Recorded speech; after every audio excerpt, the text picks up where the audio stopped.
كما صليت على إبراهيم وعلى آل إبراهيم في العالمين إنك حميد مجيد. قال الله تبارك وتعالى في كلامه المجيد: أعوذ بالله من الشيطان الرجيم. بسم الله الرحمن الرحيم. ألم تر إلى الملأ من بني إسرائيل من بعد موسى إذ قالوا لنبي لهم ابعث لنا ملكا نقاتل في سبيل الله قال هل عصيتم من كتب عليكم القتال ألا تقاتلوا قالوا وما لنا ألا نقاتل في سبيل الله وقد أخرجنا من ديارنا وأبنائنا فلما كتب عليهم القتال تولوا إلا قليلا منهم والله عليم بالظالمين والله عليم بالظالمين. قال المؤلف والمفسر رحمه الله تعالى: قال عبد الرزاق عن عمر قتادة هذا النبي هو يوشع بن نون. قال ابن جرير يعني ابن إبراهيم ابن يوسف ابن يعقوب وهذا القول بعيد لأن هذا كان بعد موسى عليه السلام بدهر طويل وكان ذلك في زمان داود عليه السلام كما هو مصرح به في القصة وقد كان بين داود وموسى عليهم السلام ما ينيف عن 1000 سنة والله أعلم. اب مفسر رحمت اللہ علیہ سورۃ البقرہ کی ان آیات مبارک پہ ارشاد فرماتی ہیں کہ الم تر الی الملأ من بنی اسرائیل من بعد موسیٰ اذ قالوا لنبی لهم ابعث لنا ملکا نقاتل فی سبیل اللہ. اللہ نے فرمایا کہ کیا آپ نہیں جانتے ان سرداروں کی بات جو بنی اسرائیل سے تعلق رکھتے تھے من بعد موسیٰ موسیٰ علیہ السلام کے بعد انہوں نے آ کر اپنے پیغمبر سے کہا کہ آپ مہربانی فرما کے ہمارے لیے کوئی بادشاہ مقرر فرما دیں تاکہ ہم اللہ کے راستے میں جا کے جو ہے قتال کریں اور جہاد کریں. تو اب مفسر رحمت اللہ علیہ اس مسئلے پر دلائل ارشاد فرما رہے ہیں کہ قرآن پاک نے تو نام نہیں لیا اذ قالوا للنبی لهم، انہوں نے اپنے پیغمبر سے کہا جو اس زمانے میں ان کے نبی تھے. اب وہ نبی کون تھے اللہ نے قرآن مقدس میں اس کی کوئی تصریح بیان نہیں فرمائی.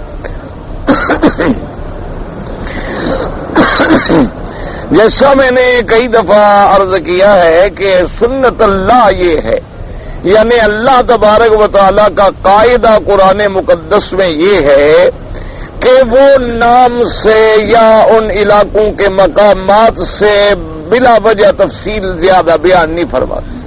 آپ دیکھیں نا جی کہ اللہ نے کتنے نبی بھیجے، لاکھوں نبی آئے. یہ تو ایک مشہور روایت ہے کہ 1,24,000 ورنہ حقیقتاً تو اللہ جانتے ہیں کہ ان کا عدد کیا تھا. لیکن سارے قرآن مقدس کے اندر صرف 25 نبیوں کا ذکر موجود ہے. 25 سے زیادہ آپ کو نام نہیں ملتے. باقی اللہ تبارک و تعالیٰ نے ایک اجمالی طور پر فرما دیا کہ بھئی جو آدمی میرے پاک نبی پہ ایمان لائے، حضور پر بھی اور آپ سے پہلے جتنے پیغمبر گزرے سب پر ہمارا ایمان. تو اس لیے ایک اجمالی طور پہ نام ہو گیا. اسی لیے قرآن پاک نے کئی مقام پہ فرمایا کہ میرے پاک پیغمبر، بعض پیغمبر ایسے ہیں جن کے واقعات ہم نے آپ کو بیان فرما دیے وَمِنْهُمْ مَن لَّمْ نَقْصُصْ عَلَيْكَ، اور بعض پیغمبر ایسے ہیں جن کا ہم نے آپ کو قصہ بیان ہی نہیں فرمایا. تو اس لیے قرآن پاک جو ہے وہ نام میں زیادہ دخل نہیں دیتے. کیوں؟ مقصد واقعے کا بیان کرنا ہے کہ بھی ایک نبی کے پاس کچھ سردار آئے، انہوں نے یہ مطالبہ کیا اور جب اللہ نے قتال کا حکم دے دیا تو اب پھر گئے. اب وہ نبی کوئی بھی ہو، کوئی ضروری نہیں اس کے معلومات اس کے بارے میں کہ ہم باقاعدہ معلومات کرتے رہیں. اب بعض علماء نے جو معلومات کیے ہیں ان کا مصدر جو ہے، مرجع جو ہے، وہ وہی روایات اسرائیلیہ ہے. کیوں؟ ان کے علاوہ آپ کو سابقہ کتابوں کے علاوہ تو معلومات کا کوئی ذریعہ ہے نہیں، کیونکہ یا تو اللہ قرآن میں خبر دینے یا حضور پاک صلی اللہ علیہ وسلم بیان فرما دے. ورنہ اگر ہم کوئی چیز ڈھونڈیں گے تو کہاں سے ڈھونڈیں گے؟ سابقہ کتابوں سے کسی نے تورات کو دیکھا، کسی نے زبور کو دیکھا، کسی نے انجیل کو دیکھا، کسی نے کتب سابقہ جو کعب احبار کے پاس جمع تھی ان کو دیکھا، کسی نے وہب ابن منبہ کے پاس جو روایات جمع تھی ان کو دیکھا. تو اس لیے ان کی پوزیشن یہ ہوتی ہے کہ لا نصدق ولا نکذب، نہ تو ہم ان کے بارے میں کوئی 100% تصدیق کا فیصلہ کر سکتے ہیں نہ تکذیب کا فیصلہ کر سکتے ہیں. اگر قرآن و حدیث سے موافقت کرے تو لے لے، اگر ٹکرائے تو چھوڑ دیں، بس ایک عام قاعدہ ہے. اس لیے مفسر رحمۃ اللہ علیہ فرماتے ہیں کہ حضرت قتادہ کا ایک قول ہے کہ وہ نبی جو تھے یوشع ابن نون تھے. اچھا، یوشع ابن نون جو ہیں پھر نون ابن افرایم ابن یوسف ابن یعقوب علیہ السلام. لیکن مفسر فرماتے ہیں کہ یہ قول جو ہے بہرحال یہ بڑا دور کی بات ہے، دور کی کوڑی ہے. حاضر قول بعید کیوں کہ لأن ھذا کان بعد موسیٰ علیہ السلام، اللہ نے نص میں فرما دیا کہ من بعد موسیٰ اذ قالوا لنبی لهم ابعث لنا ملکا نقاتل فی سبیل اللہ. تو جب موسیٰ علیہ السلام کے بعد بدہر طویل، ایک بڑی مدت کے بعد، اور یہ تقریباً بنتا ہے داؤد علیہ السلام کے زمانے کے قریب کا قصہ، تو اس لیے کہنا کہ اس سے مراد یوشع ابن نون ہے تو یہ بات جو ہے ذرا صحیح نہیں لگتی، بلکہ یہ بہت دور کی بات ہے. اچھا، اب جناب فرماتے ہیں کہ اسی طرح دیکھیں کہ داؤد اور موسیٰ علیہ السلام کے درمیان جو ہے تقریباً 1000 سال کا فاصلہ ہے. تو اس لیے اس قصے کو یہ کہنا کہ اس سے مراد جو ہے یوشع ابن نون ہے تو یہ بات جو ہے بالکل نہیں بنتی، کیونکہ یوشع ابن نون جو ہے وہ تو بنے گے نا جی یوشع نون کے بیٹے، نون افراہیم کے بیٹے، افراہیم یوسف علیہ السلام کے بیٹے، اور یوسف علیہ السلام یعقوب علیہ السلام کے بیٹے. تو اس لیے ان کا باقاعدہ کوئی جوڑ بھی نہیں بنتا ہے. اب فرماتے ہیں وقال سدی و شمعون، حضرت سدی رحمۃ اللہ علیہ نے اپنے قول میں ذکر فرمایا کہ وہ نبی اذ قالوا لنبی لهم ابعث لنا ملکا، وہ نبی کون تھے؟ ان کا نام شمعون تھا. وقال مجاہد وشمبیر علیہ السلام، اور حضرت مجاہد رحمۃ اللہ علیہ نے لکھا ہے کہ ان کا نام شمبیر علیہ السلام تھا. وقدا قال محمد بن اسحاق عن وهب بن منبہ وهو شمبیر ابن بالی ابن علقمۃ ابن ترخام ابن الیاد ابن بحرد ابن علقمۃ ابن ماجب ابن عمر ابن ذریعہ ابن صفیۃ ابن علقمۃ ابن ابی یاسر ابن قارون ابن یسر ابن قائس ابن لاوی ابن یعقوب ابن اسحاق ابن ابراہیم الخلیل علیہ السلام. اب وهب ابن منبہ نے بھی کہا کہ ان کا نام شمویل تھا. وقال وهب ابن منبہ وغیرہ کان بنو اسرائیل بعد موسیٰ علیہ السلام على طریق الاستقامت مدتا من الزمان ثم احدثوا الاحداث وعبد بعضهم الاصنام ولم يزل بين ظهرهم من الانبیاء من يأمرهم بالمعروف وينهاهم عن المنکر ويقيمهم على منهج التوراة الى ان فعلوا ما فعلوا فسلط الله عليهم اعداءهم فقتلوا منهم مقتلة عظيمة. اب مفسر رحمۃ اللہ علیہ فرماتے ہیں کہ وہب ابن منبہ نے ذکر کیا ہے کہ کان بنو اسرائیل جو تھے حضرت موسیٰ علیہ السلام کے زمانے کے بعد کافی عرصے تک مدت من الزمان، ایک مدت تک وہ سیدھے راستے پہ رہے، یعنی دین اسلام دین موسیٰ علیہ السلام پہ قائم رہے، شریعت موسیٰ علیہ السلام پہ جمع رہے. لیکن جو وقت گزرتا گیا ثم احدث الاحداث، پھر واقعات ہوتے گئے، وعبد بعضهم الاصنام، اور بعض لوگوں نے پھر ان میں بت پرستی بھی شروع کر دی، بتوں کی پوجا بھی شروع کر دی. ولم يظهر بين ظهرهم من الانبیاء من یامرهم بالمعروف وینهاهم عن المنکر، اور اللہ تبارک و تعالی نے موسیٰ علیہ السلام کے بعد بھی ان کے اندر اپنے پیغمبر بھیجے، اپنے نبی بھیجے جو ان کو امر بالمعروف کرتے رہے اور نہی عن المنکر کرتے رہے. ویقیمهم علی منہج التوراۃ، اور ان کو کوشش کرتے رہے کہ وہ تورات میں جو شریعت اللہ نے موسیٰ علیہ السلام کو دی ہے اس پہ قائم رہے. لیکن کہتے ہیں ایران فالو ما فالو، لیکن جو وقت گزرتا گیا وہ بنو اسرائیل جو تھے راستے سے ہٹتے گئے، تورات سے ہٹتے گئے، دین حقہ سے ہٹتے گئے، اور نئے باتیں نئے دین کے اندر طریقے پیدا کرتے گئے. نتیجہ یہ نکلا کہ پھر اللہ پاک کا ان پر بھی غضب آ گیا. وسلط اللہ علیہم اعداءہم، اللہ نے ان کے دشمنوں کو ان پہ مسلط کر دیا. فقتلوا منہم مقتلۃ عظیمۃ، ان کے دشمنوں نے آ کے جب حملہ کیا تو ان نے بنو اسرائیل کے بڑے لوگ جو تھے وہ قتل کیے. واسروا خلقا کثیرا، اور بہت سارے بنو اسرائیل ہزاروں کی تعداد میں ان کو انہوں نے قیدی بنایا. وَأَخَذُوا مِنْهُمْ بِلَادًا كَثِيرَةً، اور ان کے بڑے بڑے شہروں پر بھی قبضہ کر لیا. وَلَمْ يَكُنْ أَحَدٌ يُقَاتِلُهُمْ إِلَّا غَلَبُوهُ وَذَلِكَ أَنَّهُمْ كَانَ عِندَهُمُ التَّوْرَاةُ وَالتَّابُوتُ الَّذِي كَانَ فِي قَدِيمِ الزَّمَانِ وَكَانَ ذَلِكَ مَوْرُوثًا لِخَلْفِهِمْ مِنْ خَلْفِهِمْ إِلَى مُوسَى الْكَلِيمُ عَلَيْهِ الصَّلَاةُ وَالسَّلَامُ فَلَمْ يَزَلْ بِهِمْ تَمَادِيهِمْ عَلَى الضَّلَالِ حَتَّى اسْتَرَبَهُ مِنْهُمْ بَعْضُ الْمُلُوكِ فِي بَعْضِ الْحُرُوبِ وَأَخَذُوا التَّوْرَاةَ مِنْ أَيْدِيهِمْ وَلَمْ يَبْقَ مَنْ يَحْفَظُهَا فِيهِمْ إِلَّا الْقَلِيلُ. اب مفسر رحمۃ اللہ علیہ فرماتی ہیں وَلَمْ يَكُنْ أَحَدٌ يُقَاتِلُهُمْ إِلَّا غَلَبُوهُ، نہیں کوئی ان کے ساتھ قتال کرتا تھا مگر وہ غالب آتے تھے. یہ اس وقت کی بات ہے جب وہ تورات پہ تھے اور قدیم زبان کے اندر تھے اور ان کے پاس ایک تابوت تھا اور یہ ان کو سلف سے خلف کی طرف ملتا موسیٰ علیہ السلام تک آیا تھا. لیکن جب وہ اسی زلال پہ جم گئے تو بادشاہوں نے حملہ کر کے ان کو قتل بھی کیا، قید بھی کیا، وہ تابوت بھی ہم سے لے گئے. الی موسیٰ الکلیم علیہ واخذ التورات، اور اس کے بعد کتاب تورات بھی چلی گئی. ولم یبق من یحفظ فیہم الا القلیل، اب ان کے اندر بہت تھوڑے لوگ رہ گئے کہ جن کو تورات یاد تھی. اصل بات یہ بھی ہے کہ پہلے جتنی کتابیں اتری ہیں، اللہ نے جتنی کتابیں نازل فرمائی ہیں،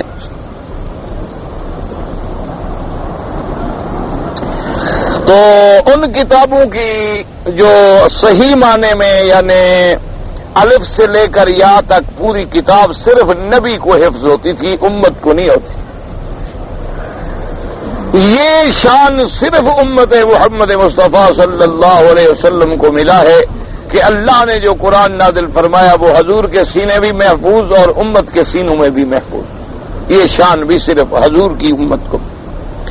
اور اسی طرح جتنی پہلی کتابیں تھیں، حالانکہ وہ اللہ کی کتابیں تھیں، لیکن اللہ نے ان کو باقی رکھنے کا وعدہ بھی نہیں فرمایا، اس لیے کہ ایک نبی کے بعد دوسرا نبی، پھر اور نبی، اس کے بعد اور نبی آتے گئے، یا چند انبیاء ایک کتاب پر عمل فرماتے رہے لیکن ان کے بعد پھر ایک نبی نے آنا ہے. تو جب نبی آئے گا تو وہ قوم کے اندر جتنی کمزوریاں ہیں، جتنی غلطیاں ہیں، ان کی اصلاح کر دے گا. لیکن آقا انعامدار سرکار مدینہ صلی اللہ علیہ وعلی آلہ واصحابہ وسلم کو اللہ نے چونکہ خاتم الانبیاء والمرسلین بنایا کہ آپ پر نبوت ختم، اب آپ کے بعد لا نبی بعدہ ولا رسول بعدہ ولا شریعت بعد شریعت، آپ کے بعد اب نہ تو کوئی نبی آئے گا، نہ رسول آئے گا، نہ شریعت آئے گی. تو پھر اللہ نے یہ بھی اپنے ذمے لے لیا کہ آپ کی شریعت کو قیامت تک ہم محفوظ رکھیں. تو اللہ نے قرآن کی حفاظت کی ذمہ داری لے لی، کیونکہ اب حضور کے بعد کوئی نبی تو آئے گا نہیں. اگر سیدنا عیسیٰ علیہ السلام نے اترنا ہے، ہمارا ایمان ہے، عقیدہ ہے، لیکن وہ تو حضور کی شریعت کے تابع ہوں گے، کوئی نئی نبوت تو لے کے نہیں آئیں گے، وہ تو پہلے نبی بن چکے. ان کی شریعت تو حضور علیہ السلام کی شریعت سے بھی سابقہ شریعت ہے، انجیل پہلے اتر چکی، بعد ہی ختم ہو گئی. تو اس لیے اب یہ نتیجہ نکلا کہ ان کے ہاتھ سے وہ تابوت بھی چلا گیا. یہ تابوت وہ شیعہ والا تابوت نہیں ہے جو نکالتے ہیں، کیونکہ لفظ مل جائے نا جی اللہ معاف کرے تو پھر لوگ سمجھتے ہیں کہ شاید یہ تابوت کا جو ذکر ہے یہ شیعہ والا تابوت ہے. یہ شیعہ والے تابوت کا اس سے کوئی تعلق نہیں ہے. یہ جو تعزیہ نکالتے ہیں، جسے تعزیہ بھی کہتے ہیں، تابوت بھی کہتے ہیں، یہ تو اپنے ان کے عقیدے میں گویا ایک حضرت حسین کے روضے کی ایک شکل ہے. حضرت حسین رضی اللہ تعالیٰ عنہ کی شہادت کے بعد جو روضہ مبارک مثلا ان کا بنایا گیا تو ان کی ایک تمثیل ہے، ان کی ایک شکل ہے کہ بھی یہ حضرت حسین کا روضہ مبارک ہے، اس کا نام انہوں نے تعزیہ رکھ دیا. عزا ہے، تعزیہ کر رہے ہیں، تعزیت ہے حضرت حسین کی شہادت کے بعد، یہ تو ان کے اپنے احداث ہے، ورنہ ان کی کتابوں میں بھی یہ تعزیہ نکالنا یا گھوڑے نکالنا یا ماتم کرنا جو ہے وہ حرام ہے، ناجائز ہے، ان کی اپنی کتابوں میں بھی ناجائز ہے۔ بس ایک رسم چل نکلی ہے۔ اچھا، پھر ہر ملک والے، ہر شہر والے نیا نیا روزہ بناتے ہیں، زور لگائیں گے کہ بھی ہمارا تعزیہ زیادہ اچھا، وہ کہے گا میرا زیادہ اچھا، اور لاکھوں روپے لکڑی پہ خرچ کر کے کپڑے پہنا کے 2 دن 4 دن 10 دن کے بعد جا کے اپنی کربلا ہر کسی نے بنائی ہوئی ہے وہاں جا کے پھینک آتے ہیں، پھر سارا سال کوئی پوچھتا بھی نہیں کہ کہاں پڑی ہے بلا۔ یہ تو ایک رسم ہے، بس ایک تماشا ہے، لوگوں کے لیے ایک ڈرامہ ہے، ایک افسانہ ہے کہ وہ منظر پیش کرو کہ بھئی حضرت حسین اب دیکھو کربلا میں اکیلے کھڑے ہیں، اب دیکھو جناب وہ گھوڑا واپس آ رہا ہے، حضرت حسین شہید ہو گئے ہیں، گھوڑے کو تیر لگے ہوئے ہیں، بس قوم کو رلانا ہے، ایک ڈرامہ ہے، ایک افسانہ ہے۔ جیسے کسی کو آپ فلم دکھا دیں یا آپ ان کو محرم کے دن جلوس دکھا دیں، بات ایک ہی ہے اور کوئی فرق نہیں۔ اسی لیے وہ بڑا مشہور واقعہ ہے نا کہ ایک انگریز وائسرائے جب آیا پرانے دور میں، شاید لاہور میں اترا، تو اس دن محرم کی 10 تاریخ تھی اتفاق سے، اس کو تو پتہ نہیں تھا کہ محرم کیا ہوتا ہے، انگریز کو کیا پتا محرم کے ساتھ۔ وہ جب اترا تو اس نے دیکھا کہ لوگوں نے جناب سیاہ کپڑے پہنے ہوئے ہیں، سیاہ جھنڈے اٹھائے ہوئے ہیں، ماتم کر رہے ہیں، مار رہے ہیں، لوہے مار رہے ہیں، سر میں مٹیاں ڈال رہے ہیں۔ اس نے سمجھا کہ یہ میرے خلاف جلوس نکلا ہوا ہے، یہ کہتے ہیں کہ یہ گورنر برا ہے، گو بیک، یہ واپس جائے۔ وہ جب اترا وہ گھبرا گیا، اس نے کہا اتنی مخلوق، میں تو ابھی آیا بھی نہیں ہے، تبدیل ہو گیا ہوں، ابھی میں نے کوئی اچھائی یا برائی کی نہیں، لیکن یہ عجیب لوگ ہیں کہ پہلے میرے خلاف ان نے جلوس نکال لیا ہے کہ بھئی یہ کالے کپڑے پہن کے ماتم کر رہے ہیں۔ اس نے اپنے جو سیکٹری تھا، مترجم تھا، اے ڈی سی تھا، جو بلا تھی، اس سے پوچھا کہ بھئی ان لوگوں کو کیا تکلیف ہے، میں تو بالکل ابھی نہیں آیا ہوں، میں نے تو یہاں کوئی اچھائی برائی بھی نہیں کی۔ تو اس نے کہا کہ سر یہ آپ کے خلاف جلوس نہیں ہے، یہ حضرت حسین رضی اللہ تعالیٰ عنہ ایک بہت بڑے ہیرو اسلام میں گزرے ہیں، یہ اپنے اس ہیرو کی موت پر، شہادت پر جو ہے ماتم کر رہے ہیں، اس کا آپ سے کوئی تعلق نہیں ہے، یہ آپ کے خلاف کوئی نعرہ بازی نہیں کر رہے، ان کا جلوس گزر رہا ہے۔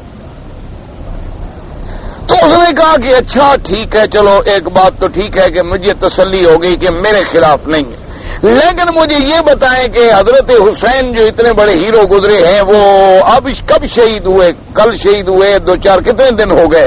انہوں نے کہا نہیں جناب، ان کو تو ہزاروں سال گزر گئے، 1200 سال پہلے کی بات ہے۔ تو انہوں نے کہا اچھا 1200 سال کے بعد ان لوگوں کو خبر کل پہنچی یا آج پہنچی؟ انہوں نے کہا نہیں جناب، ان لوگوں کو بھی پہلے کا پتا ہے، یہ ہر سال نکالتے ہیں۔ انہوں نے کہا پھر یہ قوم کبھی ترقی نہیں کر سکتی جو اپنے ہیروز کے مرنے کے بعد 1200 سال کے بعد ان کا ماتم کر رہی ہے، ابھی تک سیاہ کپڑے پہن کے مٹیاں سر میں ڈال رہی ہے، یہ قوم ہے؟ انہوں نے کہا یہ کیسی قوم؟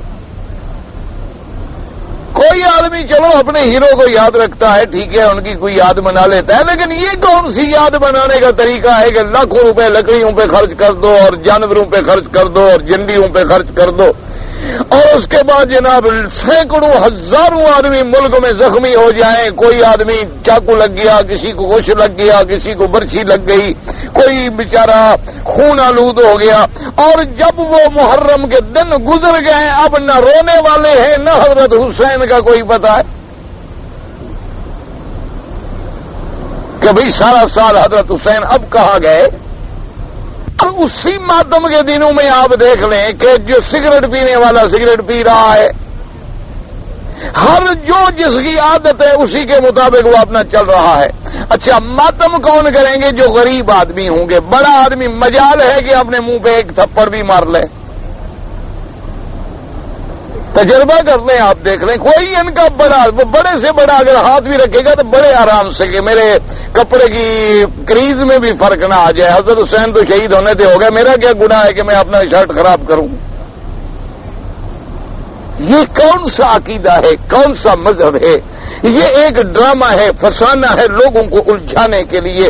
جیسے آپ نے دیکھا ہے نا جی، بعض لوگ ہمارے رواج ہوتے تھے چھوٹے چھوٹے روزے بنا کے عورتیں سر پہ رکھ لیتی تھی، گھر میں آ جاتی تھی، زیارت ہے، زیارت کرائی اور 1 روپیہ 2 روپیہ 8 آنے 4 آنے 10 آنے لے گئی، شام تک 10 20 25 روپے بنا لیے۔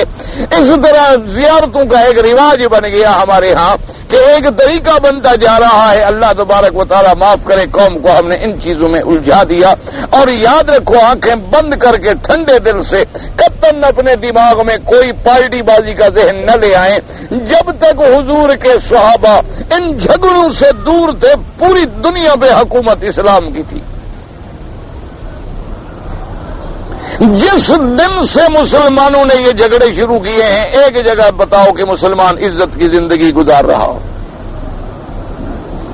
صحابہ کے زمانے میں نہ ماتم تھے، نہ محرم تھے، نہ عرس شریف، نہ 11ویں شریف، نہ 12ویں شریف، نہ 40ویں، نہ 30ویں، نہ 7 جمعراتیں، نہ یہ جھوٹے قصے کہانیاں، نہ ماتم۔ اللہ کا قرآن فرمان محمد مصطفیٰ، اللہ نے جو فرائض رکھے ہیں، نماز کی پابندی، روزے کی پابندی، حج کی پابندی، زکوٰۃ کی پابندی، والدین کی فرما برداری، خامد شوہر بیوی کے حقوق کی ادائیگی، بس جو شریعت کے موٹے موٹے اصول تھے ان پہ اپنائے ہوئے تھے۔ اس کے بعد بس زندگی جہاد میں گزاری۔ نتیجہ یہ نکلا کہ لاکھوں مربع میل پہ اسلام کا پرچم بلند ہو گیا۔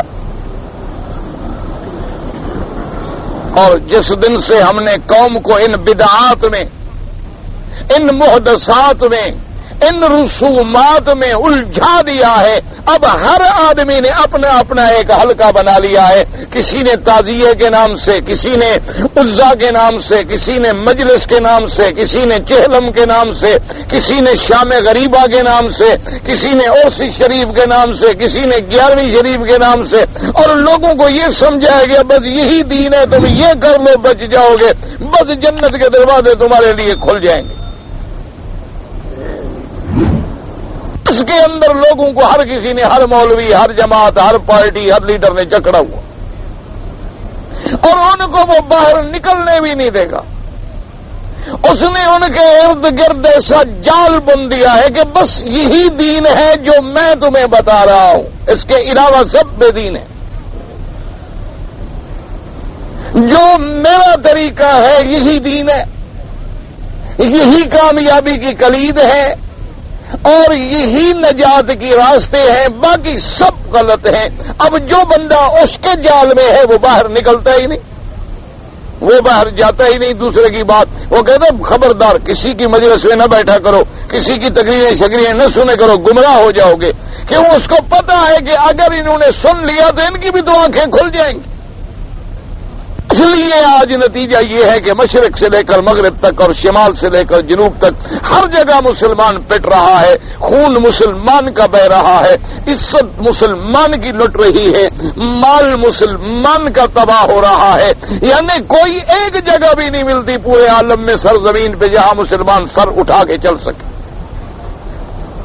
اس کی وجہ کیا ہے کہ یہ امت رسومات میں، خرافات میں کھو گئی۔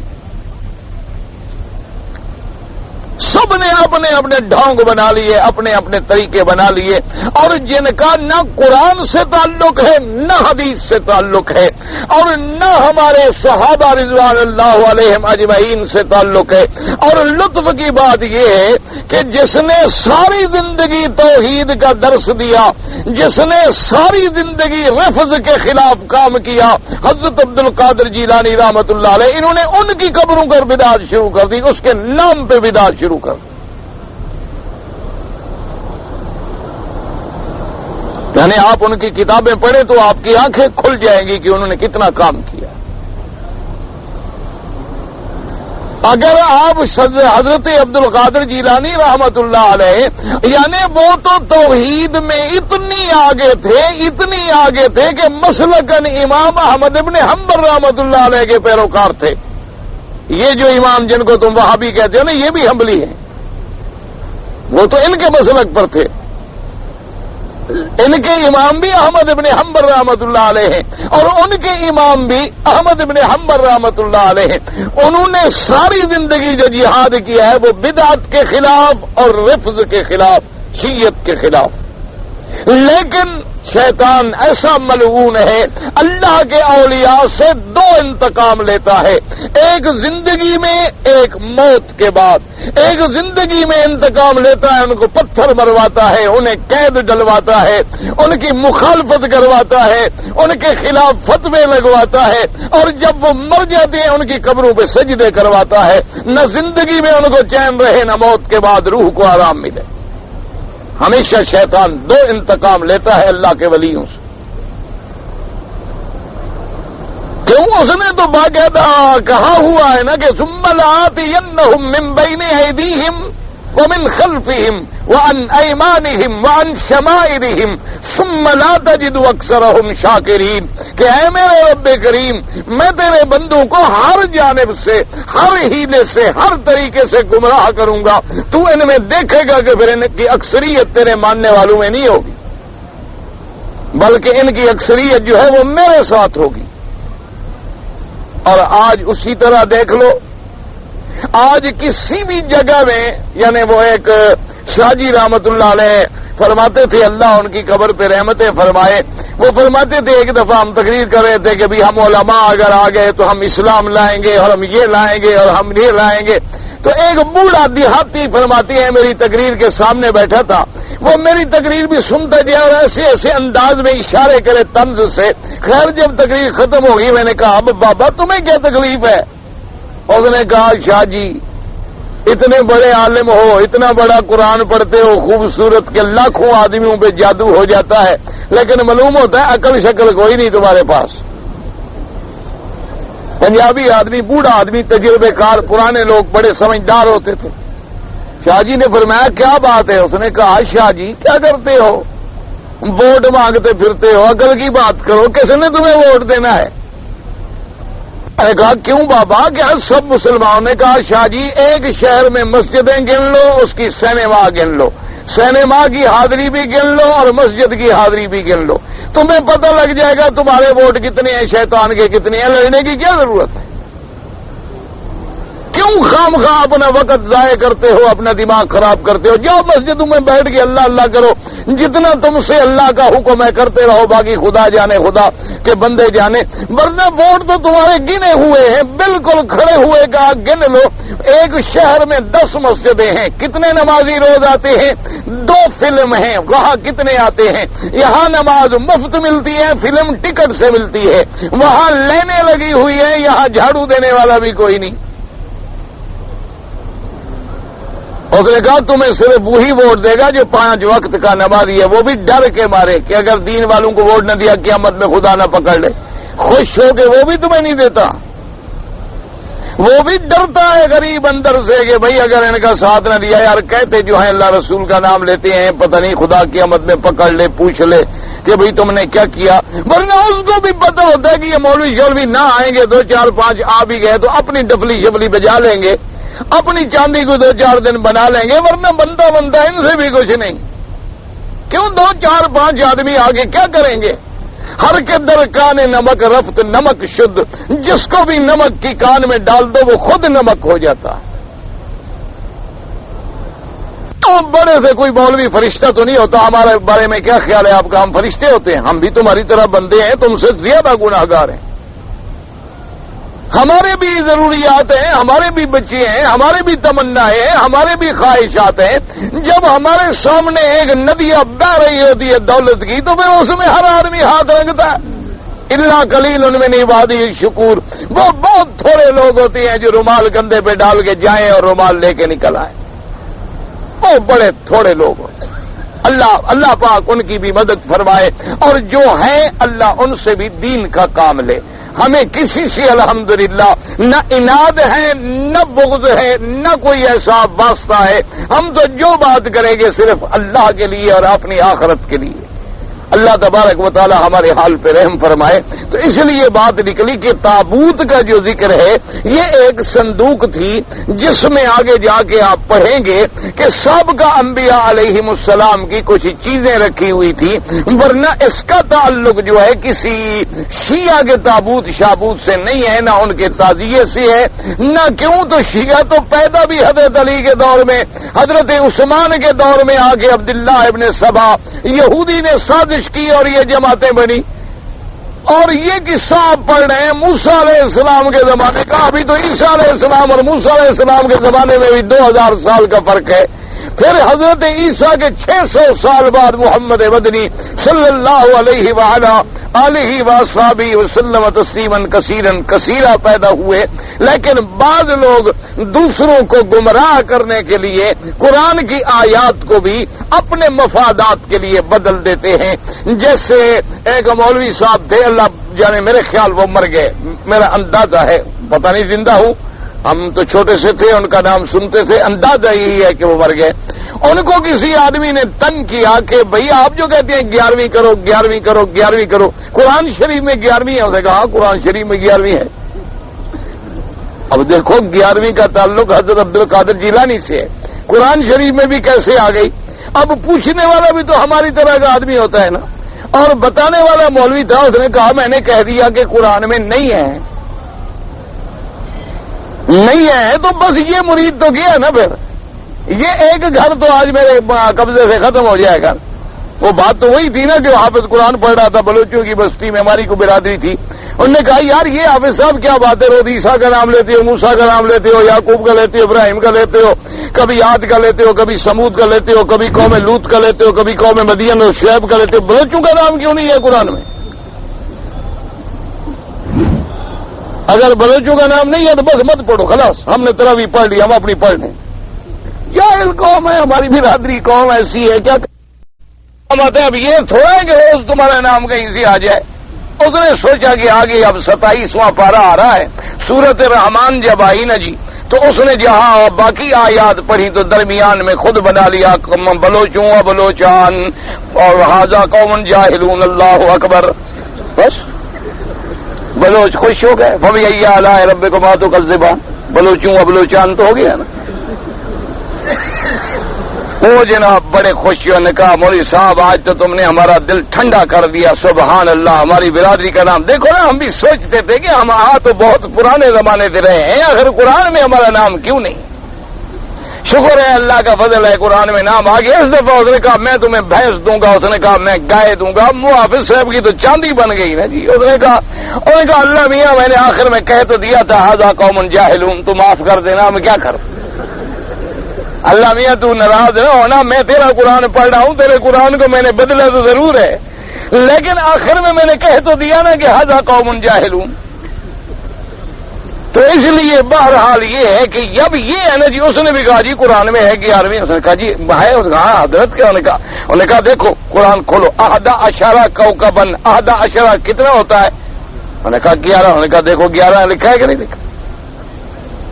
اس نے کہا سبحان اللہ سبحان اللہ، حضرت قربان جاؤں مفسر قرآن ہے ماشاء اللہ۔ دیکھو آج تک کسی مولوی نے ہمیں یہ راز نہیں بتایا کہ 11ویں قرآن میں بھی ہے، یہ اس مولوی کو سمجھا ہے۔ آج کل ایک نیا مولوی نکلا ہوا ہے آپ کے ملک میں ماشاء اللہ، اللہ اس کو بھی ہدایت دے۔ ملتا تو مجھے بھی ہے بھائی، سچی بات جو ہے، ملتا مجھے بھی ہے، میں بھی اس کو ملتا ہوں، کبھی کبھی مل جائے تو اللہ اسے بھی ہدایت دے، اللہ مجھے بھی ہدایت۔ ہماری تو دعا ہے اللہ ان سے کام لے، ہمارا کیا جھگڑا ہے، کیا بغض ہے، لیکن اللہ کا بندہ قرآن کی تفسیر ایسی کرتا ہے ماشاء اللہ، اللہ معاف کرے۔ جتنی شاذ روایات ہیں نا جی، جتنی قرآن میں شاذ قرات ہیں اور شاذ روایات ہیں، ان کو تو سب مفسرین چھوڑ دیتے ہیں نا کہ یہ تو روایت شاذہ ہے، اس کو تو لینا ہی نہیں، وہ وہی روایت بیان کرتا ہے۔ اب سننے والے کہتے ہیں جی سبحان اللہ، 50 سال گزرے آج تک کسی مولوی نے یہ بات بیان نہیں کی، یہ جو آج ہمارے حضرت نے کی ہے نا، اب ان بیچاروں کو کیا پتا کہ یہ روایت شاذ ہے یا نہیں ہے؟ ان کو کیا پتا کہ یہ روایت قابل قبول بھی ہے کہ نہیں ہے، اور محدثین اور مفسرین نے کیوں چھوڑا ہوا ہے، ان کو تو پتا ہوتا نہیں.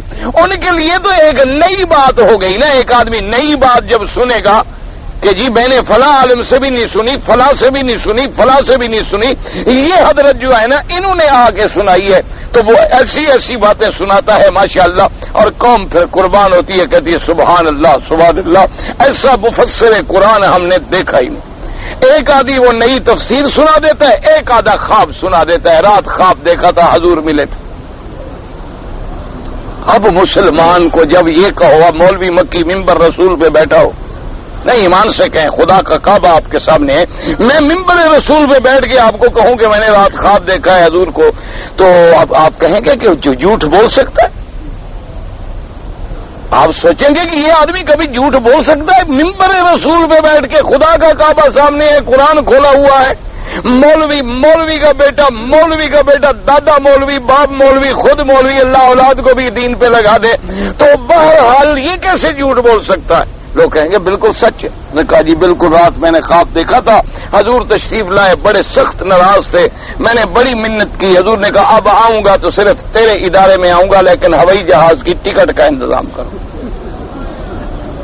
مولوی پاگل نہیں، بڑا سمجھدار آدمی ہے، اس کو پتا ہے حضور کو ٹکٹ چاہیے. بلا اس کو پتا تھا کہ حضور کے نام پر ٹکٹ ہے، اس نے پتا نہیں لاکھوں سے ٹکٹ وصول کر لی ہوگی نا کہ ابھی حضور کو ٹکٹ دینی ہے. کہا جی میرے پیسے حاضر، وہ کہے گا میرے حاضر، حضور کی ٹکٹ ہے. یہ اللہ پاک سے دعا کرو، اللہ اس کو بھی ہدایت دے، اللہ ہمیں بھی ہدایت. کوئی ہمیں دشمنی نہیں الحمدللہ، کوئی جھگڑا نہیں. میں تو آپ سے خود کہا میں ملتا بھی ہوں اس کو، وہ مجھے بھی ملتا ہے. اللہ پاک اس سے دین کا کام لے، صراط مستقیم پہ لے آئے. ہم تو حرم میں یہی دعا کریں گے اور تو کچھ نہیں، ہمارے پاس تو دعا ہے، گالیاں تو ہے نہیں. تو اس لیے فرماتے ہیں کہ جناب جب یہ نتیجہ نکلا تو اب ان کے ہاتھ سے تورات بھی گئی، بنقطعت النبوۃ من نسباتہم، ان کی نسل سے نبوت بھی گئی. ولم يبق من سبط الهوى الذي يكون فيه الانبياء الا امرأة حامل من بعلها وقد قتل. ایک اس کے خاندان لاوی سے ایک عورت تھی جو حاملہ تھی اپنے خاوند سے، لیکن قتل ہو گئی. فاخذوها وقد قتل فاخذوها فابسوها في بيت واحتفظوا بها لا يرزقها غلاما يكون نبيا لهم ولم تزل موتة الله يرزقها غلاما سمع الله لا ووهبها غلاما. کہتے ہیں ایک عورت باقی تھی، وہ حاملہ تھی، اس کا خاوند قتل ہو گیا. انہوں نے عورت کو حفاظت کے ساتھ کمرے میں بند رکھا کہ شاید اب اس سے کوئی لڑکا پیدا ہو اور پھر اللہ اس کو نبوت عطا فرما دے. وہ عورت بھی دعائیں کرتی رہی. اس کے بعد اس کا بیٹا ہوا، اس کا نام شمویل رکھا گیا. شمویل کا بنا سمع اللہ دعائی. ومنهم من يقول شمعون وهو بمعناه، شمعون کا معنی بھی یہی ہے کہ اللہ نے میری دعائیں سن لی. فشب ذلك الغلام، وہ جناب جوان ہو گیا لڑکا. ونشأ فيهم وأنبته الله نباتا حسنا، اللہ پاک نے اس کو بڑی اچھی جوانی عطا فرمائی. فلما بلغ سن الانبیاء اوحى الله الیہ، اب جب وہ 40 سال کی عمر میں پہنچے تو اللہ نے ان پہ وحی بھیجی. وامرہ بالدعوۃ الیہ وتوحیدہ، اللہ نے حکم دیا کہ اب تم میری توحید بیان کرو اور لوگوں کو میری توحید کی طرف دعوت دو. فدعا بنی اسرائیل، اس نے جا کے بنو اسرائیل کو پھر اللہ کے دین کی دعوت دی، اللہ کی توحید کی طرف بلایا. فطلبوا منه ان يقيم لهم ملكا يقاتلون معه اعداءهم، اب انہوں نے اس سے مطالبہ کیا کہ تم مہربانی کر کے کوئی کسی کو بادشاہ بناؤ ہمارا، اس کی قیادت میں ہم جا کے دشمنوں سے لڑیں. وکان ملک وحیدن قد بعد فیہم، اب ان کے بادشاہ جو تھے پہلے وہ بھی ختم ہو چکے. فقال لهم النبی، اب اللہ کے پیغمبر نے کہا فهل عصیتم ان اقام اللہ لکم ملکا الا تقاتلوا وتفوا بما التزمتم من القتال معه. اللہ کے نبی نے فرمایا کہ اے لوگو، اگر میں دعا کروں اور بادشاہ بھی مقرر کر دوں تمہارا کیا اعتبار ہے کہ تم نافرمانی کرو جب اللہ کا حکم آ جائے. قالوا وما لنا لا نقاتل في سبيل الله وقد تخرجنا من ديارنا وابنائنا. وہ کہنے لگے کہ حضرت ایسا کبھی نہیں ہو سکتا، ہم کیسے قتال نہیں کریں گے؟ ہمیں قتل کیا گیا، ہمیں گھروں سے نکالا گیا، ہمیں بچوں سے جدا کیا گیا. تو یہ داعیہ بھی موجود ہیں کہتے ہیں وقت اخذت من البلاد رسبیت الاولاد، ہمارے شعر بھی چھن گئے، ہماری اولادیں جو تھیں ان کو بھی قید کر لیا گیا. قال اللہ تعالی فلما كتب عليهم القتال تولوا الا قليلا منهم واللہ علیم بالظالمین. اللہ نے فرمایا کہ جب پھر ہم نے حکم دیا ان کو کہ اچھا اٹھو اور قتال کرو، اب اس کے بعد جناب پھر سب کے سب جہاد سے پھر گئے، مگر تھوڑے لوگ جو تھے وہ قائم رہے. ای ما وفوا بما وعدوا بل نکلان الجہاد اکثرهم واللہ علیم بهم. اللہ نے فرمایا کہ جو انہوں نے اپنے نبی سے وعدہ کیا تھا پھر اس کو بھی پورا نہ کیا اور پھر گئے اپنے وعدے سے، اللہ تبارک و تعالی جانتے ہیں، اللہ تبارک و تعالی کے علم میں ہر چیز ہے. خود مانگنے لگے لیکن اس کے بعد جب جہاد کا حکم آ گیا پھر گئے. جی کہ 12 ربیع الاول کا دن ہے، اس لیے میلاد پہ درس ہونا چاہیے. بھئی اگر اللہ کا حکم ہوتا، رسول کا حکم ہوتا تو ہم ضرور بیان کرتے. نہ تو اللہ نے حکم دیا، نہ حضور پاک نے حکم دیا کہ جب 12 ہو تو میرا میلاد بیان کیا جائے، اور نہ کبھی اس تاریخ کو خلفائے راشدین سیدنا ابی بکر، سیدنا عمر، سیدنا عثمان، سیدنا علی، سیدہ فاطمہ الزہرا، اہل بیت رسول نے کبھی بیان نہیں کیا. یہ تو میں نے عرض کیا نا کہ جب اصل بات کو ہم نے چھوڑ دیا، جو آدمی 5 وقت نماز پڑھتا ہے وہ سب سے زیادہ حضور کی ولادت کو مانتا ہے. کیوں؟ جس مشن کے لیے حضور آئے، جو اس مشن پہ قائم ہے وہ ماننے والا، وہ حضور کے معراج کا بھی قائل، حضور کے میلاد کا بھی قائل، حضور کی شریعت کا بھی قائل، حضور کی شان کا بھی قائل. اور جو آدمی نہ نماز ہے، نہ روزہ ہے، نہ حج ہے، نہ زکوٰۃ ہے، نہ سیرت ہے، نہ صورت ہے، صرف 12 کی ایک تاریخ یاد ہے، تو یہ تو پھر اپنے وہ رواج ہیں. کسی نے ڈے منا لیا، کسی نے کچھ منا لیا، یہ سارے رواج ہیں جن کا دین اسلام سے کوئی تعلق نہیں. یہاں دن مقرر کرنے کا اختیار بھی صرف اللہ کو ہے. اللہ نے مقرر کیا کہ یوم الفطر ہے، یہ یوم الضحیٰ ہے، یہ یوم الجمعہ ہے، یہ یوم عرفہ ہے، یہ لیالی مزدلفہ ہے، یہ ایام تشریق ہے. یہاں دنوں کے مقرر کرنے کا اختیار صرف اللہ تبارک و تعالیٰ کو ہے.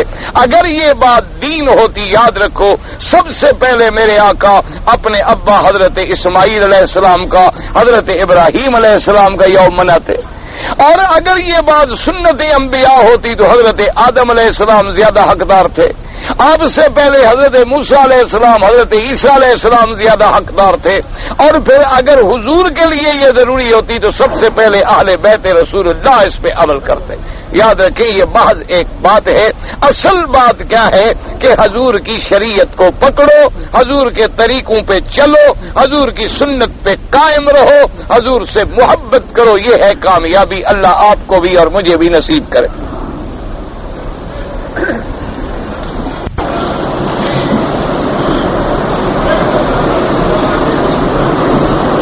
ایک آدمی 4 رکعت فرض نماز میں سورت الفاتحہ کے بعد ہر رکعت میں سورت پڑھے نہ، آخری 2 رکعتیں جو ہیں ان میں صرف فاتحہ پڑھے گا، سورت نہیں پڑھے گا. یعنی اگر فرض نماز ہے 4 رکعت فرض نماز تو پہلی 2 رکعتوں میں کیا پڑھے گا؟ سورت فاتحہ بھی پڑھے گا اور سورت بھی ملائے گا. آخری 2 رکعتوں کے اندر صرف فاتحہ پڑھے گا، سورت نہیں پڑھے گا. اگر ایسی غلطی کی ہے نماز تو ہو جائے گی لیکن اس کو نہیں پڑھنا چاہیے. طلاق اگر ایک آدمی نے رجعی دے دی، 1 طلاق دے دی یا 2 طلاقیں دے دی تو حق المہر ضروری ہے. حق المہر ضروری کیوں ضروری نہیں؟ جب میاں بیوی چاہے 1 رات مل جائیں تب بھی حق المہر جو ہے وہ ضروری ہو گیا. حق المہر تو حق المہر ہے، اس کا طلاق سے کیا تعلق ہے؟ حضرت ابی سعید خدری نے روایت کیا ہے حضور صلی اللہ علیہ وسلم نے دل 4 قسم کا ہے. ایک قسم کا دل مومن کا ہے، روشن نور ہے. کافروں کا دل بند ہے، منافقوں کا دل الٹا ہے، وہ نفاق ہے. اچھا مجھے تو نہیں پتا انہوں نے کیا لکھا ہے، مجھے سمجھ نہیں آیا. اگر ہے حدیث میں ہے، روایت میں ہے، ٹھیک ہے بس. جی بعض لوگ تبلیغی جماعت میں بھی ایسے ہیں جو تعویذ کرتے ہیں اور دیتے ہیں. یہ کیا کس حد تک درست ہے؟ گزارش یہ ہے کہ یہ تو ان سے پوچھیں جو دیتے ہیں. میں تو دیتا نہیں، لہذا مجھ سے مسئلہ پوچھنے کی کیا ضرورت ہے؟ اصل بات یہ دیکھنی ہوتی ہے کہ اگر وہ چیزیں جو قرآن میں اور حدیث رسول میں ثابت ہے اس کے مطابق کوئی کرتا ہے تو ٹھیک ہے. اگر اس کے خلاف کوئی کرتا ہے، جیسے منتر جنتر اور یہ لوگ کرتے ہیں، اللہ معاف کرے، جیسے نجومی کرتے ہیں یا اور غلط کار کرتے ہیں جس میں شرکیہ الفاظ آتے ہیں، سب ناجائز ہے۔ جیسے حضور پاک نے سکھایا ہمیں بسم اللہ ارقیک اللہ یشفیک عن کل داء یؤذیک، اعوذ بکلمات اللہ التامات من شر ما خلق، اعوذ بکلمات اللہ التامات من شر هذا الوجه، اعوذ بکلمات اللہ التامات۔ اسی طرح حضور نے فرمایا سورۃ فاتحہ صحابہ نے پڑھی اور دم کیا، اور اس کے بعد اس نے 40 بکریاں جو ہیں بدلے میں دی۔ اگر وہ لوگ بھی قرآن و سنت کے مطابق کرتے ہوں تو پھر اعتراض نہ کریں، اگر قرآن و سنت کے خلاف ہے پھر کوئی بھی کرتا ہو ناجائز ہے۔ کہتے ہیں کچھ مولوی جو ہیں نیل یا پانی پھونکنا تو کوئی حرج نہیں، باقی یہ نیل ہے یا زعفران ہے اس کا مجھے نہیں پتا، کبھی میں نے نہیں سنا کہ حدیث میں آیا ہو کہ نیلے روشنی سے لکھو۔ آج کل تو بابا ایک اور مسئلے چلے پڑے ہیں، بڑی بڑی دنیا ہے، اللہ بس ہدایت دے ہمیں۔ اصل قرآن شفا ہے، ہماری روحانی بیماریوں کو بھی مٹاتا ہے، جسمانی بیماریوں کو بھی مٹاتا ہے۔ عمل بھی اس پر اسی طرح کریں جیسے حضور کرتے تھے، معوذتین پڑھی سارے بدن پہ پھونک دی، اپنے ہاتھوں پہ پھونک کے دم کر کے سارے بدن پہ پھیر دیتے تھے۔ اسی طرح حضور صلی اللہ علیہ وسلم اپنے بچے حضرت حسن حسین پر بھی پھیر دیتے تھے اور صحابہ بھی پھیر دیتے تھے۔ جو چیزیں قرآن حدیث بتائے آمنا و صدقنا، جو نہ ہوں آگے بڑھیں گے تو پھر گڑبڑ بڑھتی چلی جائے گی۔ جی میں نے عصر کے بعد طواف کیے ہیں اور میں یہ بھول گیا کہ کتنے طواف کیے ہیں، اب مجھے نہیں پتا کہ میں نے 3 کیے ہیں یا 4 کیے ہیں۔ بہرحال جو تمہیں یاد ہے اس کے مطابق 2 رکعت پڑھ لو، بعد میں بات ختم ہو گئی، کوئی ایسی بات نہیں، کیونکہ 2 رکعت طواف کے جو ہیں صرف امام ابو حنیفہ رحمۃ اللہ علیہ کے نزدیک واجب ہے، یعنی ان کے نزدیک تو پڑھنے ضروری ہیں، جب یاد آ جائیں بعد میں بھی پڑھ لو۔ باقی ائمہ کے نزدیک تو سنت ہیں، اگر نہیں پڑھے تب بھی کوئی حرج نہیں۔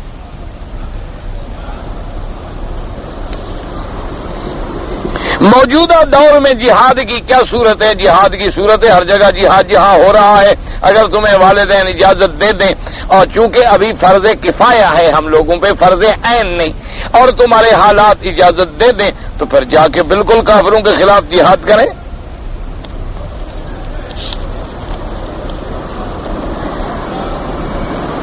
کہتے ہیں جی کہ ایک آدمی نے اپنے گھر میں اپنی بہن کے ساتھ کسی آدمی کو نعوذ باللہ گناہ میں مبتلا دیکھا تو اس نے مار دیا، تو اب اس کا کیا ہوگا؟ اب شریعت کے مطابق تو اس کو قتل کیا جائے گا، کیونکہ شریعت اس کو قتل کرنے کا حق نہیں دیتی۔ شریعت یہ حکم دیتی ہے کہ اس معاملے کو وہ محکمے میں اٹھاتا اور نظام کے مطابق چلتا۔ اگر ہر آدمی قتل کرنا شروع کر دے تو پھر تو یہ دنیا ہی درہم برہم ہو جائے۔ باقی رہ گیا اللہ کے ہاں کیا معاملہ ہوگا، تو وہ تقریباً اس کی رحمت پہ امید ہے کہ وہ غیرت کی بنا پہ اس کو معاف فرما دیں، باقی ظاہراً شریعت کے مطابق قتل ہوگا۔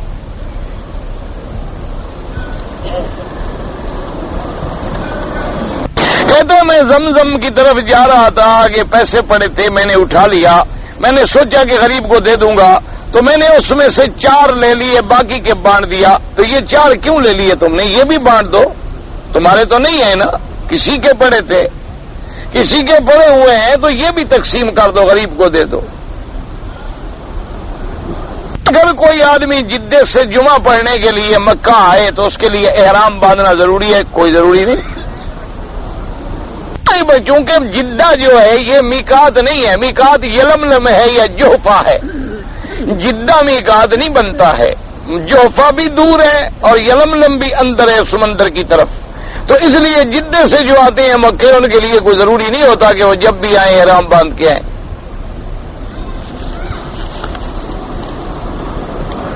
جی ہمارے وطن میں اگر بیوی شوہر کا نام لے تو لوگ غلط سمجھتے ہیں، تو کیا یہ بات ٹھیک ہے؟ بیوی شوہر کا نام شریعت میں لے سکتی ہے، کوئی منع نہیں، سمجھ آ گئی بات؟ لیکن ہمارے یہاں تو ہر بات الٹا ہے نا، بیوی کسی دوسرے کا نام لے تو غلط نہیں سمجھتے، یعنی کسی دوسرے کا نام لے کے آج فلاں مجھے ملنے آیا تھا، کہتا اچھا ٹھیک ہے، لیکن خاوند کا نام لے لے، کیونکہ پردہ ہی ہمارے یہاں بیوی کا خاوند سے ہوتا ہے اکثر، جب دیکھے نا آگے خاوند آ رہے تو فوراً پردہ کھینچ دے گی، جب خاوند چلا جائے تو پردہ ہٹا لے گی، کیونکہ پردہ کرنا ہی خاوند سے ہوتا ہے یا اپنے بھائی سے یا باپ سے، چونکہ غیروں سے تو پردہ ہے نہیں، بھی شریعت میں کوئی منع نہیں کہ خاوند کو نام لے کے پکارے، کوئی عیب نہیں۔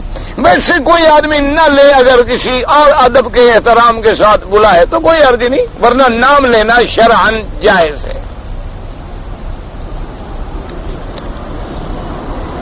کہتے جی میں حج کرنے کے لیے جب گیا تو میں عرفات سے مغرب کی نماز سے پہلے واپس آ گیا، مزدلفہ پہنچ گیا، تو میرا حج ہو جائے گا؟ حج تو ہو جائے گا، لیکن آپ دم ادا کریں، کیونکہ آپ قبل مغرب سورج غروب ہونے سے پہلے عرفات چھوڑ گئے، سورج سے پہلے وہاں سے نکلنا جائز نہیں۔ حج تو جو آدمی اس دن نیت کے ساتھ، احرام کے ساتھ عرفات میں الحمدللہ چلا گیا، حج تو اس کا ہو گیا، حج میں تو انشاءاللہ کوئی شک نہیں، لیکن تمہارے ذمہ ایک دم ہے، کیونکہ خروج عرفات جو ہے قبل الغروب جو ہے جائز نہیں ہے، لہذا تم ایک بکری یعنی حد حرم میں ذبح کر کے فقراء کو تقسیم کر دو۔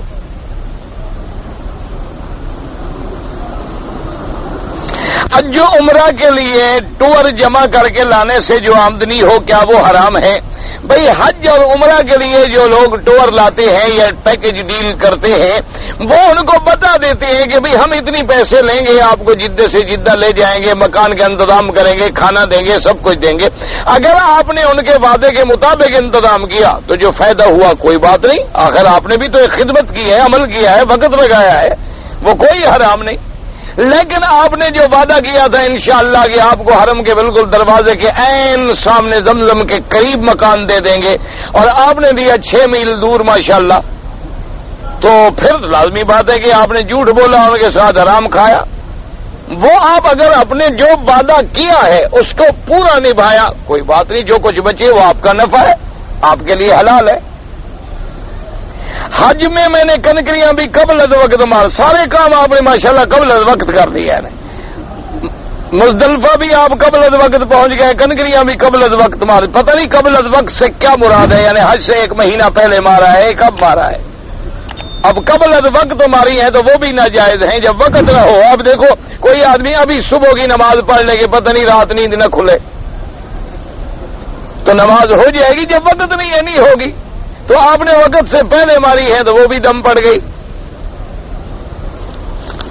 کہتے جی ایک لڑکا اور ایک لڑکی کا ناجائز تعلق تھا، اور اس ناجائز تعلق سے وہ لڑکی حاملہ بھی ہو گئی، پھر انہوں نے نکاح کر دیا، اچھا ہو گیا، کوئی بات نہیں، ٹھیک ہو گیا۔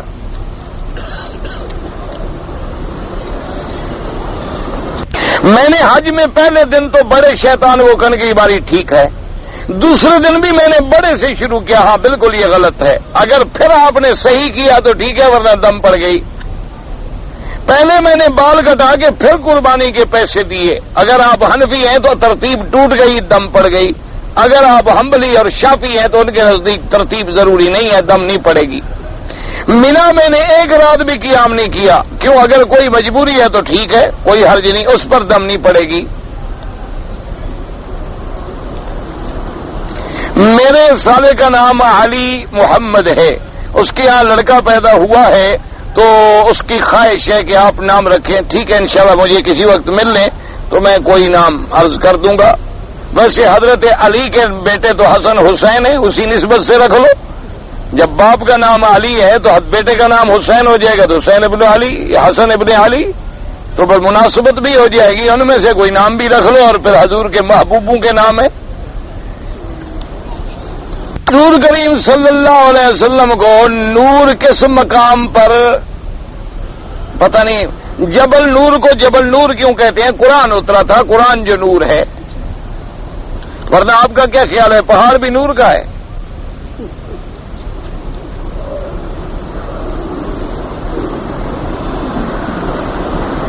ایک آدمی ہمارا امام ہے، وہ ٹی وی بھی دیکھتا ہے، VCR بھی دیکھتا ہے، سر پہ ٹوپی بھی نہیں رکھتا، تو نماز پیچھے پڑھنے والے بھی تو اس جیسے ہیں نا، ہم جیسا امام ہے مقتدی بھی تو ہم ایسے ہیں نا بابا، مقتدی پیچھے کون سا بھائی عزیز بستامی کھڑا ہے؟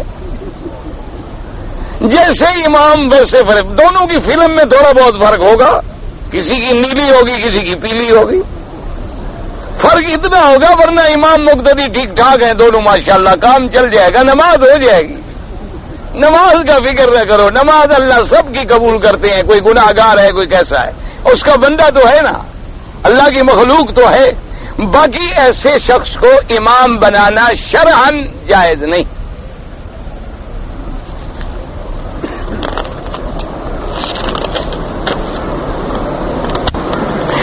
سنا ہے کہ حجر اسود جب جنت سے آیا تھا سفیدہ، آپ نے ٹھیک سنا ہے.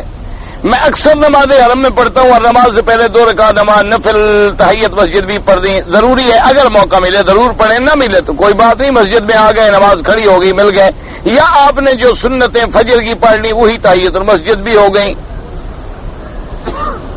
حرم کے سامنے جو کمپلیکس بنا ہے اس کی 4تھی منزل پر مسجد بنائی گئی ہے، وہاں نماز ہو جاتی ہے. اگر اگلی صفیں نظر آ رہی ہیں تو ہو جاتی ہے. حجر اسود سے پہلے جو پتھر ہے اس کو چومنا منع ہے، ہاتھ لگانا ہے. طواف کے بغیر حجر اسود کو چومنا جائز نہیں ہے. لوگ امام کو اکثر جو ہے ماتھے پہ بوسہ دیتے ہیں، وہ جائز ہے. ماتھے پہ بوسہ دینا جائز ہے.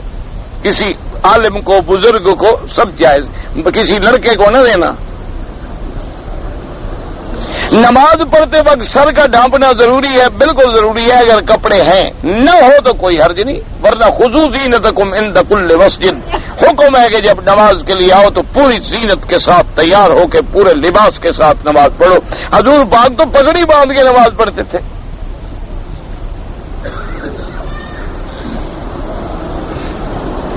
میرے چھوٹے بھائی نے جو بالغ ہے، ماں کو تو بتایا اور رشتہ داروں کو نہیں بتایا، نکاح کر لیا. اور ماں باپ کو بتایا تو ٹھیک ہے، باقی رشتہ داروں کو کوئی ٹھیکیدار تھا وہ بتانے کا. ٹھیک ہے، ٹھیک کیا، اس نے کر لیا، نکاح کر لیا. اب کیوں جھگڑے کرتے ہو بھائی؟ اگر ماں باپ عورت کو طلاق دینے کو کہیں تو دے دینا چاہیے. اگر ماں باپ کہتے ہیں، اور یہ بھی دیکھو کہ عورت کا قصور بھی ہے یا نہیں. اگر وہ صحیح کہتے ہیں عورت کا قصور بھی ہے تعمیل کرو، ورنہ ان کو راضی کرنے کی کوشش کرو اور عورت کو بھی طلاق نہ دو. لیکن جو فرما بردار بیٹے ہوتے ہیں وہ مولوی مکی سے پوچھنے نہیں آتے. مسئلے جو پوچھتے ہیں نا وہ بل نکالتے ہیں نا، راستہ بناتے ہیں کہ جی ذرا کوئی راستہ نکل آئے کہ بیوی راضی رہے، ماں باپ ناراض ہوتے ہیں تو ہونے دو. ورنہ حضرت عمر نے اپنے بیٹے سے کہا کہ طلاق دے دو، ٹھیک، ختم، طلاق دے. حضرت ابراہیم علیہ السلام پیغام دے کے گئے صرف کہ جب تیرا خاوند آئے تو اس کو کہنا غیرت بابک، اپنے دروازے کی چوکٹ کو بدل ڈالو. واپس جب آئے پیغام ملا، انہوں نے کہا میرا باپ تھا، اس نے حکم دیا میں تمہیں طلاق دے دوں. الہ کی بھی الگ، جلدی چلی جاؤ اپنے گھر، ختم. باپ نے کہہ دیا، پھر پوچھنے کا کیا مطلب؟ جو پوچھتے ہیں وہ عمل نہیں کرتے. اس لیے مسئلہ پوچھتا پھر کوئی راستہ نکل آئے. وہ اللہ کے بندے، بیوی مل جاتی ہے، ماں باپ نہیں ملتے. آج کل لوگوں کا خیال ہے کہ بیوی مشکل ملتی ہے، ماں باپ سستے مل جاتے ہیں.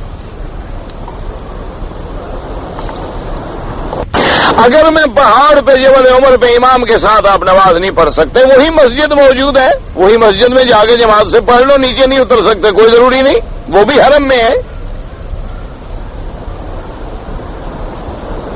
2-3 جگہ جو ٹک لگواتے ہیں بالوں کے دم پڑ جاتا ہے. پورے سر پہ اس طرح پھروائیں یا 1/4 حصہ بال اتر جائیں. سجدہ صاحب جو ہے، اگر میں سنت پڑھ رہا تھا اس میں غلطی کروں، سنت پڑھ رہے تھے، نفل پڑھ رہے تھے، جب شروع کر لیا بس اب تو نماز شروع ہو گئی. جب نفل بھی آدمی شروع کر لے تو واجب ہو گئی. اب واجب چھوڑیں گے تو سجدہ صاحب دیں گے. دم صرف حرم کی حدود میں دینا چاہیے. آپ کی تقریر کا مجھے شوق ہے، اللہ توفیق دے عمل کی. آپ میرے لیے دعا کریں، میں آپ کے لیے. آپ کی تقریر کی وجہ سے میری اوابین کی نماز چلی جاتی ہے تو آپ اوابین پڑھ لیا کریں. ویسے علم سیکھنا زیادہ ضروری ہے نفل نماز سے.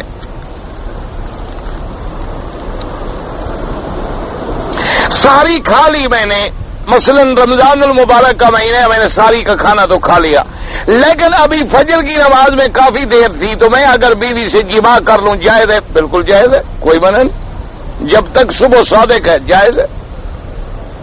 اذان فجر جب ہو جائے تو پھر ہم نوافل پڑھیں نہیں، اب صرف 2 رکعت سنت پڑھیں. 2 رکعت سنت پڑھنے کے بعد فجر کی نماز پڑھیں.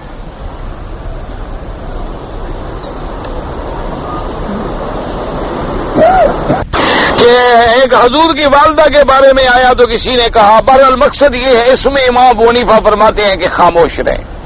بظاہر حدیثیں جو ہیں وہ اس پہ دلالت کرتی ہیں کہ حضور نے دعا بخشش کی دعا اجازت مانگی، اللہ نے اجازت نہیں دی۔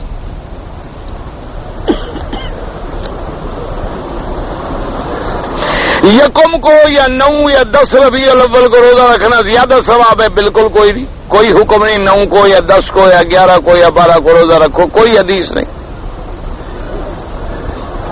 ربیع الاول مہینوں میں افضل ہے، افضل مہینے جیسے آپ نے پڑھا ہے کہ رمضان المبارک ہے اور ذی الحج ہے، باقی اس کی فضیلت بھی ہے کہ اس میں اللہ نے حضور صلی اللہ علیہ وسلم کو پیدا فرمایا اور اسی میں پھر حضور کی وفات بھی ہوئی۔ باقی یہ جو 12 بنائی ہوئی نا، یہ بھی کوئی صحیح روایت نہیں، صحیح روایت 9 کو ولادت ہوئی ہے حضور کی، یہ مشہور ہے صرف 12۔